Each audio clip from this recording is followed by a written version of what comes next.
வருஷம் கூட எங்க அம்மாவை நீங்க அடிச்சுட்டு வந்தோம் ப்ரோ. அந்த காசு எனக்கு தேவையே இல்லை. அவங்க கொடுக்குற காசுல தான் நாங்க வாழ்கின்ற கௌசியம் மாதிரியே கிடையாது. கவர்மெண்ட் கொடுத்த 5000 பணத்தை வாங்கக்கூடாது, நான் எங்க அம்மாவே போட்டு அடிச்சேன்னு ஒரு டிவிக்கு தொண்டன் வந்து கெத்தா பேசிக்கிட்டு இருக்கான். இதுல என்ன கெத்து இருக்குன்னு எனக்கு தெரியல.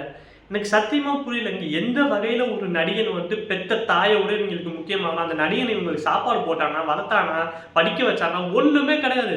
இந்த ஹீரோ வர்ஷிப் கல்ச்சர்ன்றது உண்மையிலே ரொம்ப ஆபத்தானது. நான் இதுக்கு முன்னாடியே சொல்லியிருக்கேன், விஜய் வந்துட்டு திமுகவுக்கு எதிராக ஏட் பாலிடிக்ஸ் பண்றாருன்னு. அதோட விளைவுகள் தான் இதெல்லாம். இந்த கரூர் சம்பவத்துக்கு முன்னாடி வரைக்கும் கூட பரவாயில்லைங்க. கரூர் சம்பவத்துக்கு அப்புறம் விஜய் ஒரு வீடியோ வெளியிட்டார் தெரியுமா? ஸ்டாலின் சார் உங்களுக்கு ஏதோ பிரச்சனைன்னு ஏதோ ஹீரோ வாசனெல்லாம் பேசி ஸ்டாலின் அவர்கள் தான் கரூர் இன்சிடென்ட்டை ப்ரீ பிளான் பண்ணி பண்ண மாதிரிலாம் பேசினா இருப்பாருங்க. அங்கேருந்து யங்ஸ்டர்ஸ் மத்தியில் டிஎம்கேக்கு எதிரான ஏட்டுன்றது பல மடங்கு அதிகரித்து இப்போ பெத்த அம்மாவே அடிக்கிற அளவுக்கு வந்து நின்றுருக்கு. பொலிட்டிக்கலாக இருக்க நிறைய யங்ஸ்டர்ஸ் விஜயை பார்த்து அரசியலில் ஈடுபடுறாங்க. அப்படி இருக்கும்போது அவங்கள பொலிட்டிசைஸ் பண்ண வேண்டிய மிகப்பெரிய கடமை மிஸ்டர் விஜய்க்கு இருக்கு. அதை அவர் சரியா பண்ணாரான்னா கண்டிப்பாக கிடையாது. ரைட்டு நண்பர்களே.